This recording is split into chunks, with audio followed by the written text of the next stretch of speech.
పిల్ల నేనమ్మా మీ మావయ్య గారిని స్వర్గం నుంచి మాట్లాడుతున్నాను. మావయ్య గారు ఏంటి స్వర్గం నుంచి మాట్లాడుతున్నారా?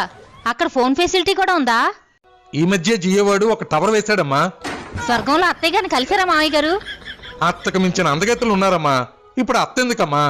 అంత అందగత్తులుంటే వాళ్ళతో డాన్స్ వేసుకోకుండా నాకెందుకు ఫోన్ చేశారు మావయ్య గారు? మన ఎదురింటి శంకర్రావు గారు లేడు?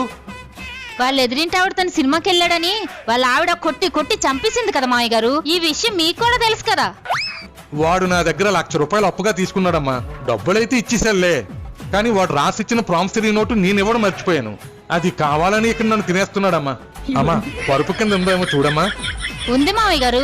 కొంపదీసి ఆ నోటు మీకు ఇవ్వడానికి నన్ను గాని మీ అబ్బాయిని గాని చచ్చిపోమంటారా ఏంటి? మన వెనకింటి దివాకరం కొనవూపురితో కొట్టుమిట్టాడుతున్నాడమ్మా. తులసి నీళ్ళు కూడా పోసేస్తున్నారులే. నువ్వేదోలాగా ఆయన చేతులు పెట్టేసావనుకో, ఆయన మీదకి వచ్చినప్పుడు నా చేతులు పెట్టేస్తాలే.